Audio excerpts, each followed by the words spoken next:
move through the phases of lockdown, all that clarity, simplicity, wish everyone well. Many of you out there, like me, will be a parent. I'm sure that I don't only speak for myself when I say that making sure my children have the best education they can possibly get is certainly one of the most important matters for me as a parent, and one which is a critical part of my role to ensure their best interests are served at all times.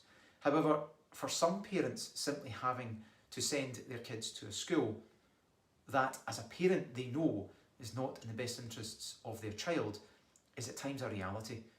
The council system in Scotland creates something known as catchment areas. That is simply a way of your local council determining which primary or secondary school your son or daughter ought to go to.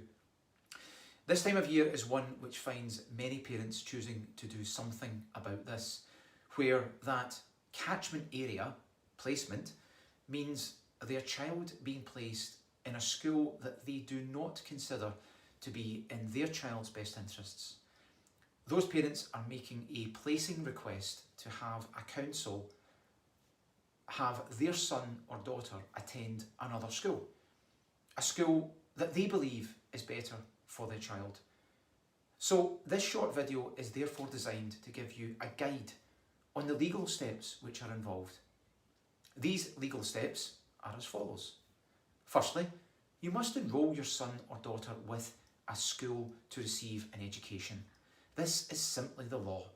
This means that although you might not want them to go to a certain school, you still need to enrol them there on the basis that the school is in your catchment area. That is your catchment school.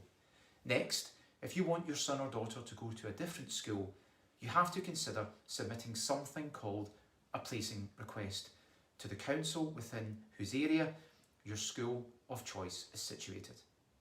Then, to submit a placing request for another school, you need to visit the website of the council within the catchment area of the school you want your child to go to. Once there, you'll find a very straightforward online form to fill in. And after a few clicks, it'll be complete.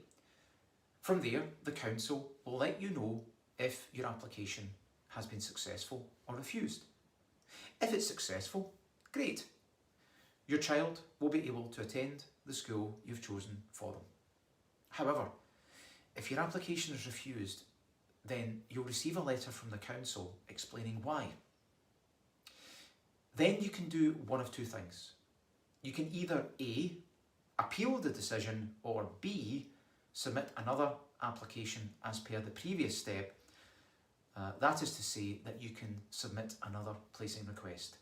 It's important that you're aware that if you choose to appeal, you cannot submit another application for a placing request whilst your appeal is ongoing.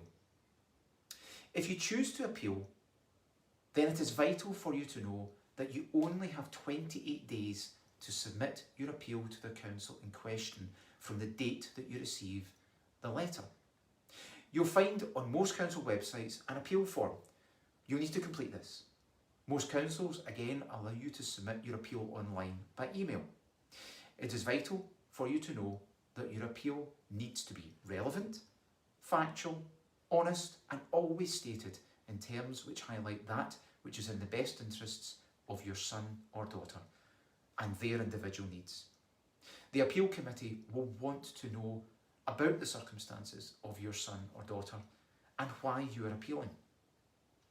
Once submitted, then you wait for a decision. Once you obtain a decision, your appeal is going to be either granted or refused. If it's granted, great. However, if refused again, then the clock starts ticking, as you only then have a further 28 days to submit a further appeal, but this time to your local sheriff court. At any point in the above, it can become very complex, and therefore I want you to know that our team of solicitors are here and on hand to help you. Simply contact the details below and book in your free consultation with one of our education law solicitors. They'll help you understand the process in more detail and they'll guide you However, you don't have to wait until you get to that point. We're happy to hear from you and guide you at any point in the process. Many thanks for listening.